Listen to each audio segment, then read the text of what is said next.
Away from COVID-19 and Sir John's funeral, the NDC's 2020 running mate, Professor Jane Nana Opoku-Agyemang, has accused the government of using threats of transfer to silence teachers who attempt to voice challenges facing the senior high school program. The free senior high school policy has come under public scrutiny, with many parents demanding government improves its quality. Speaking on the probe with MFR Pau, the Prof said censorship of critical voices will impact the quality of the program. And what hurts me is that you can use transfer as punishment. You should never do that, because the children in the rural areas must go to school too.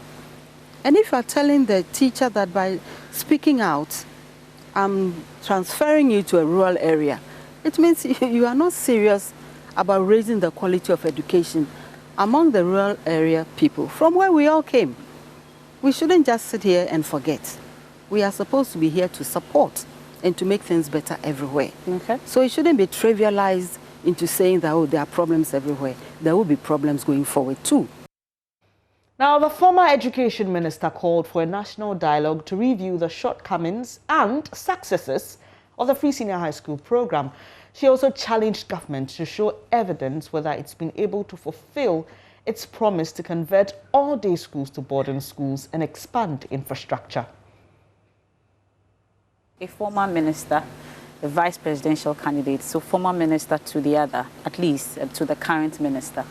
If you need to speak to him directly, Dr. Yaoseye Duchum, in terms of rethinking and reshaping the current free SHS policy as we have it now, what would it be? First of all, he must admit. He must come clean and say, I need help. We'll give the help. But if the reaction from government, that's quoting you, that there's nothing wrong and everything is fine, I'd have no advice to give a person like that who doesn't need advice. Okay? So if he admits there are problems, or if you can turn the question around and ask me, if you don't mind. Oh, I'm a teacher, so you see, sometimes I do that. Of course. And if you ask me, what would you have done if you had won the election and you had this problem? Then I'll tell you something else, so you can do that. Okay.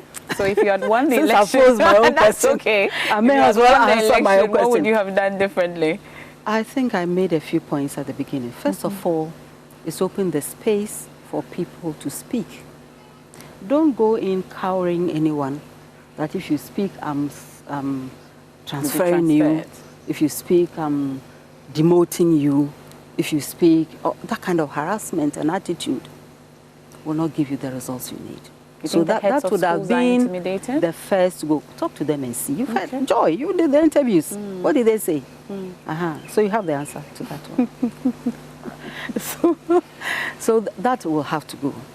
You have to be willing to listen. You see, sometimes it's not always what you want to hear that people say, because you are not everywhere. They are there, and they are telling you these are the issues.